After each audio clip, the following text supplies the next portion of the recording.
Selamat siang teman-teman. Izinkan kami kelompok 4 mempresentasikan hasil diskusi kami Tentang sistem perhitungan biaya berdasarkan pesanan. Itu izinkan kami memperkenalkan diri.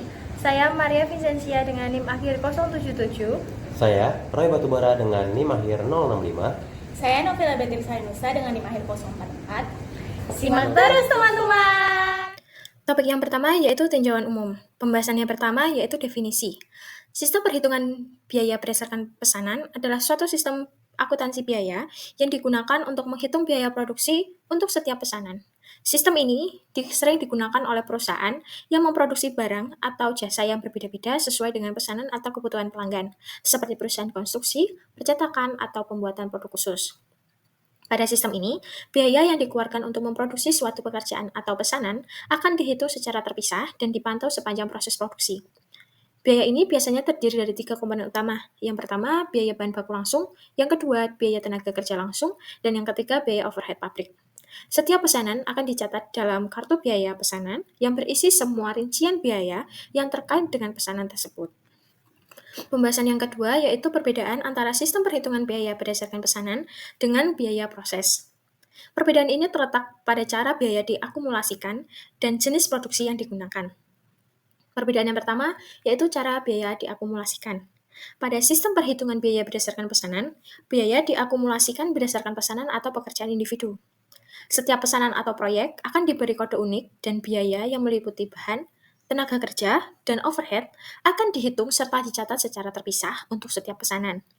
Sistem ini lebih cocok untuk produk yang dibuat sesuai dengan pesanan khusus seperti konstruksi atau percetakan.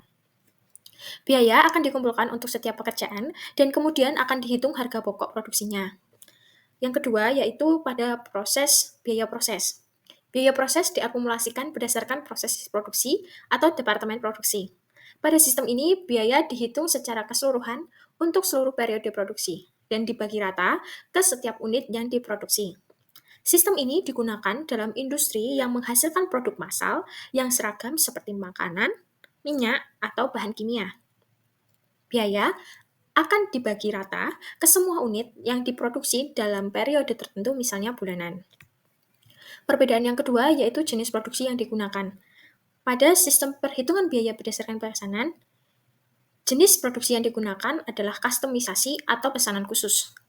Setiap produk atau layanan yang diproduksi memiliki karakteristik yang unik dan tidak diproduksi secara massal. Contohnya yaitu konstruksi bangunan, percetakan, dan pembuatan furniture custom. Kemudian pada biaya proses, jenis produksi yang digunakan adalah massal atau standar. Proses produksinya menghasilkan barang yang identik atau sangat serupa dan diproduksi dalam jumlah yang besar. Contohnya yaitu industri makanan, minuman, kimia, atau tekstil. Pembahasan yang ketiga yaitu kriteria efektivitas sistem perhitungan biaya berdasarkan pesanan. Yang pertama yaitu pesanan harus dapat diidentifikasi secara pisah. Setiap pesanan atau proyek harus memiliki karakteristik yang unik yang membedakan dari pesanan lainnya. Contohnya dalam industri percetakan. Pesanan untuk brosur, kartu nama, dan poster harus memiliki spesifikasi yang berbeda. Kriteria yang kedua yaitu biaya per unit harus berbeda signifikan antara pesanan. Jika biaya per unit untuk pesanan berbeda secara signifikan, maka metode ini lebih cocok dibandingkan dengan sistem biaya proses. Contohnya, sebuah perusahaan mebel yang membuat kursi khusus dengan desain yang berbeda untuk setiap pelanggan akan menggunakan sistem perhitungan biaya berdasarkan pesanan. Kriteria yang ketiga yaitu dokumentasi yang akurat diperlukan untuk setiap proses pesanan. Setiap biaya bahan baku, tenaga kerja, dan overhead harus didokumentasikan dengan rinci dalam kartu biaya pesanan. Ini memungkinkan perusahaan untuk menganalisis profitabilitas dari masing-masing pesanan. Kriteria yang terakhir yaitu perusahaan memiliki sistem yang mampu melacak biaya secara individual. Harus ada sistem akuntansi yang mampu mencatat dan mengalokasikan biaya secara akurat pada setiap pesanan. Contohnya, penggunaan perangkat lunak akuntansi yang dapat mengelola data pesanan dan mengintegrasikan dengan pencatatan biaya produksi. Dengan memenuhi kriteria ini, sistem perhitungan biaya berdasarkan pesanan dapat memberikan informasi biaya yang akurat dan membantu dalam pengambilan keputusan bisnis. Pembahasan yang keempat adalah kartu biaya pesanan. Kartu biaya pesanan adalah dokumen yang mencatat semua biaya yang dikeluarkan untuk suatu pesanan tertentu. Setiap pesanan memiliki kartu biaya pesanan sendiri yang berfungsi sebagai alat pelacakan biaya dan dasar untuk menetapkan harga jual serta analisis laba rugi. Fungsi kartu biaya pesanan adalah yang pertama, mengidentifikasi total biaya produksi dari suatu pesanan. Yang kedua, memonitor dan mengendalikan biaya produksi yang dikeluarkan. Yang ketiga, memastikan biaya dicatat dengan akurat untuk perhitungan harga jual dan laba. Yang terakhir yaitu digunakan sebagai dokumen referensi dalam audit dan laporan keuangan perusahaan. Proses pencatatan dalam kartu biaya pesanan. Yang pertama yaitu bahan baku langsung yang digunakan dicatat sebagai berdasarkan bukti permintaan bahan baku. Kedua, biaya tenaga kerja langsung dihitung berdasarkan jam kerja yang digunakan dalam menyelesaikan pesanan. Yang ketiga, biaya overhead pabrik dibebankan ke pesanan dengan metode alokasi yang sesuai. Yang terakhir, total biaya produksi dihitung dan dibandingkan dengan harga jual untuk menentukan laba atau rugi dari pesanan tersebut. Pembahasan yang terakhir yaitu isi kartu biaya pesanan. Isi kartu biaya pesanan yang pertama yaitu informasi umum tentang pesanan. Ada nomor pesanan, nama pelanggan, deskripsi produk, kuantitas, tanggal dimulai, dan selesai. Yang kedua, biaya bahan baku langsung. Terdapat jenis bahan baku, kuantitas yang digunakan, harga satuan, total biaya bahan baku, referensi bukti permintaan bahan baku. Yang ketiga, yaitu biaya tenaga kerja langsung.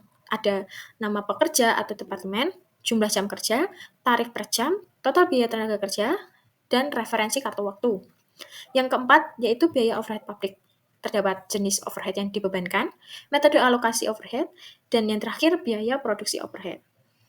Yang kelima, yaitu total biaya produksi. Terdapat total biaya bahan baku, dijumlah total biaya tenaga kerja, dijumlah dengan total biaya overhead. Total biaya ini dibandingkan dengan harga jual pesanan untuk menentukan laba atau rugi. Sistem ini membantu perusahaan dalam menetapkan harga dan mengontrol biaya serta mengevaluasi profitabilitas setiap pesanan dengan lebih akurat. Topik yang kedua yaitu akuntansi bahan. Pembahasan yang pertama yaitu pembelian bahan baku. Akuntansi biaya untuk bahan yang dibeli sama seperti untuk sistem persediaan perpetual lainnya. Saat bahan diterima, akun bahan didebit, namun bukan pembelian dalam sistem persediaan periodik. Sebagai contoh, Raibun Company menerima pengiriman bahan yang dibeli sejumlah $25.000 pada tanggal 5 Januari.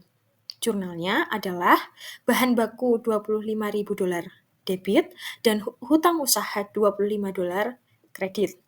Setiap jumlah pembelian dan biaya satuan dicatat pada kartu catatan material. Satu kartu disimpan untuk setiap jenis material. Kartu-kartu tersebut berfungsi sebagai catatan inventaris perpetual dan merupakan buku besar yang mendukung akun material. Dokumen-dokumen ini dan dokumen terkaitnya dapat berupa kertas atau berbentuk elektronik. Pembahasan yang kedua yaitu penggunaan bahan baku.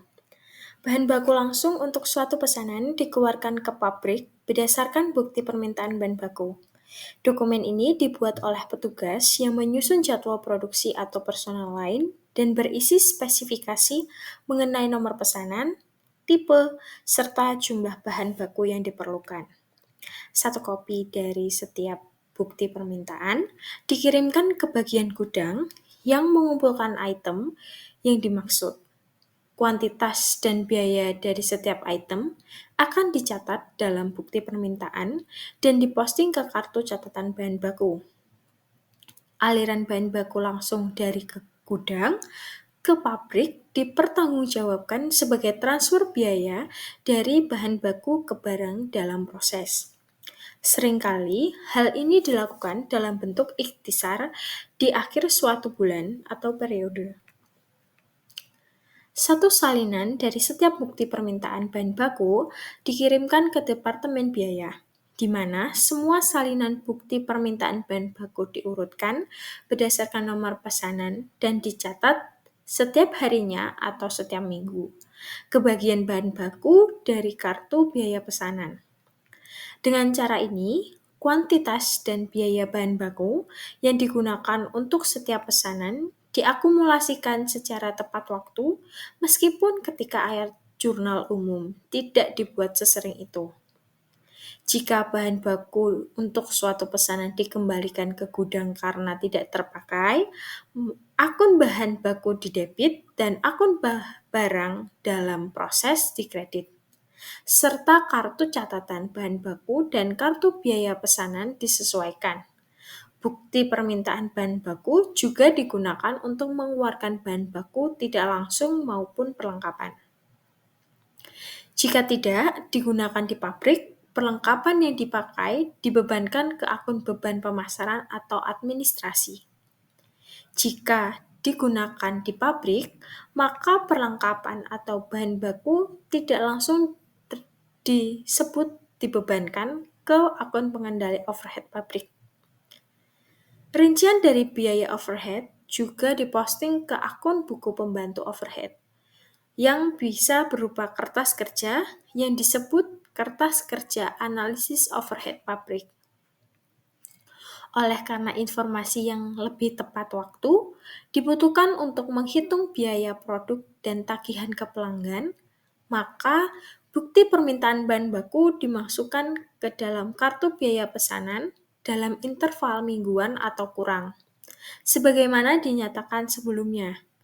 Oleh karena akun-akun buku besar yang terkini hanya diperlukan pada akhir suatu bulan atau kuartal ketika laporan keuangan disusun, ayat-ayat jurnal dapat dibuat bulanan atau kuartalan dalam bentuk ikhtisar sebagaimana ditunjukkan.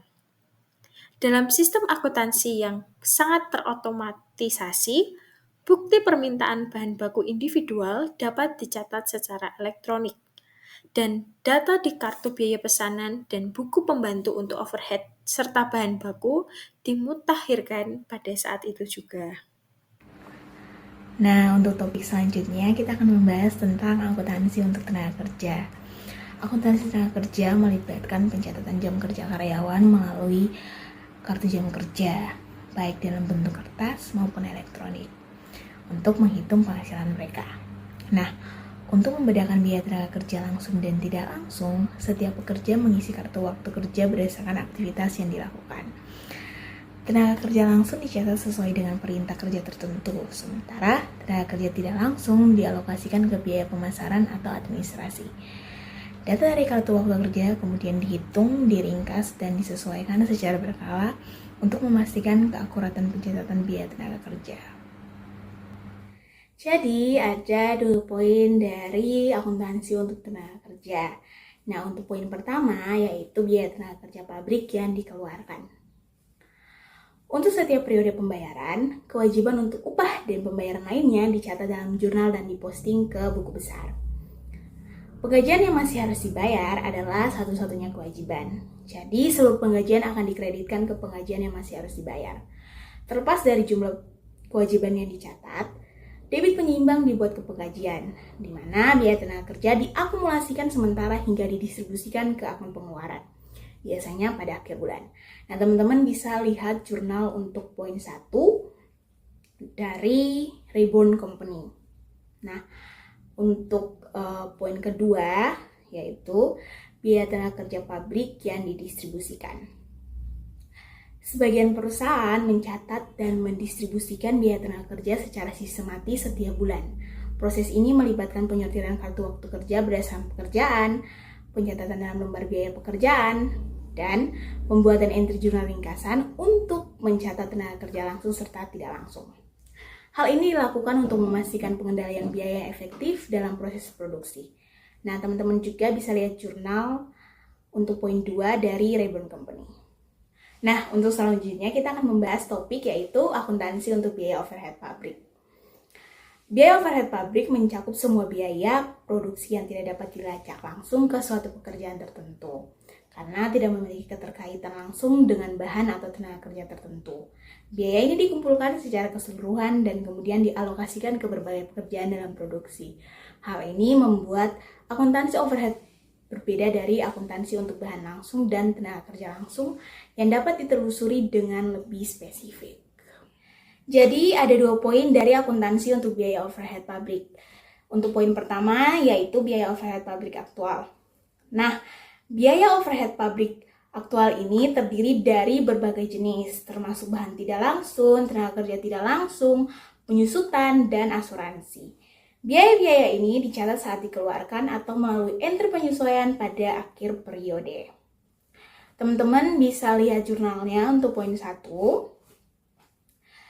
Selain itu, overhead pabrik mencakup berbagai biaya lain seperti pajak properti, sewa, biaya pensiun, utilitas, dan layanan yang dibeli.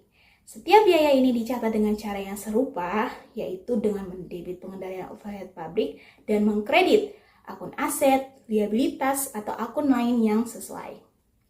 Nah teman-teman, untuk poin kedua, perkiraan biaya overhead pabrik. Perkiraan biaya overhead pabrik diterapkan dengan mendistribusikan overhead ke semua pekerjaan menggunakan basis alokasi yang paling sesuai, seperti jam mesin, jam kerja langsung, atau biaya bahan baku. Karena biaya overhead terdiri dari biaya tetap, variabel, dan musiman, diperlukan pendekatan yang sistematis dalam pembebanannya. Nah, teman-teman juga bisa lihat jurnalnya pada poin kedua. Jika selisih ini kecil, biasanya dibebankan ke harga pokok penjualan pada akhir tahun. Pendekatan ini membantu perusahaan mengalokasikan biaya overhead dengan lebih akurat, serta memungkinkan evaluasi variasi biaya yang lebih baik. Selanjutnya, saya akan membahas mengenai akuntansi untuk barang jadi dan produk yang dijual. Saat pesanan diselesaikan, kartu biaya pesanannya dipindahkan dari kategori dalam proses ke pekerjaan yang sudah selesai. Ketika suatu pesanan diselesaikan untuk mengisi kembali persediaan barang jadi, maka kuantitas dan biayanya dicatat pada kartu barang jadi, yang merupakan akun buku pembantu yang mendukung akun barang jadi. Suatu pesanan untuk pelanggan tertentu dapat dikirimkan langsung ketika pesanan sudah diselesaikan, sehingga tidak pernah dibukukan sebagai persediaan barang jadi. Penjualan dan harga pokok penjualan dicatat ketika pesanan ditransfer dari barang dalam proses. Jurnal tersebut meliputi piutang usaha di debit $7.860, di kredit penjualan $7.860. Kemudian ada kos barang terjual $5.254 di debit. Kemudian ada barang dalam proses di kredit sebesar $5.254. Pada bagian ini, ketika pesanan suatu barang sudah diselesaikan, maka pesanan tersebut dapat ditransfer ke barang jadi untuk mengisi kembali persediaan. Dan sebagai contoh, ayat jurnal yang muncul saat mencatat transfer tersebut adalah barang jadi di debit sebesar $56.926, di kredit ada barang dalam proses sebesar $56.926. Jika pesanan yang sudah selesai memiliki tujuan untuk mengisi kembali persediaan dari suatu komponen yang digunakan untuk membuat produk lain, maka biaya dari pekerjaan yang sudah selesai tersebut masuk ke dalam akun bahan baku, bukan ke akun barang jadi. Selanjutnya, pada bagian yang ketiga, ketika persediaan dikirimkan ke pelanggan, kartu persediaan barang jadi diperbaharui, faktur penjualan dibuat, dan penjualan serta harga pokok penjualan atau kos barang terjual dibukukan, sebagaimana yang berlaku di sistem persediaan perpetual manapun. Sebagai contoh, perusahaan mengirimkan barang jadi senilai $52.300 yang terdiri atas sebagian dari pesanan dan sebagian dari berbagai pesanan yang telah diselesaikan di tahun sebelumnya. Harga jualnya adalah sebesar $70.000. Dan sebagai contoh, ayat jurnalnya adalah sebagai berikut. Piutang usaha di debit sebesar $70.000, penjualan di kredit sebesar $70.000, kemudian ada kos barang terjual di debit sebesar $52.300, kemudian ada barang jadi di kredit sebesar $52.300. Pada materi yang terakhir, saya akan menjelaskan mengenai sistem perhitungan biaya berdasarkan pesanan di bisnis jasa. Dalam bisnis jasa, ketika pesanan berbeda satu sama lain dan informasi biaya diinginkan untuk setiap pesanan individual, maka beberapa variasi dari perhitungan biaya berdasarkan pesanan digunakan. Bisnis jasa ini meliputi seperti penjahit, perusahaan pemangkas rumput, agen pembantu rumah tangga, bengkel, dan jasa profesional seperti jasa hukum, medis, arsitektur, teknik, akuntansi, dan konsultasi. Dalam bisnis-bisnis tersebut, teknik kerja langsung dan biaya yang berhubungan dengan tenaga kerja biasanya lebih besar daripada biaya-biaya yang lain, seringkali dengan selisih yang cukup jauh, sehingga tarif overhead yang telah ditentukan sebelumnya biasanya dihitung berdasarkan biaya tenaga kerja langsung. Satu-satunya item yang tertinggal untuk dibebankan ke pesanan adalah biaya-biaya yang dapat ditelusuri secara langsung ke pesanan selain tenaga kerja. Sebagai contoh di bengkel, kategori ini biasanya mencakup biaya-biaya suku cadang yang setara dengan bahan baku langsung dalam proses manufaktur. Tetapi, dalam bisnis jasa profesional, ada banyak biaya yang dapat ditelusuri secara langsung selain tenaga kerja. Sebagai contoh seperti biaya perjalanan, makanan, representasi, telepon interlokal, dan fotokopi. Ikhtisar mingguan atau bulanan dari semua biaya disusun dan dibukukan di kartu biaya pesanan, seperti yang terdapat pada foto di PPT. Ikhtisar tersebut dapat disebut dengan nama-nama yang berbeda bergantung pada jenis bisnisnya.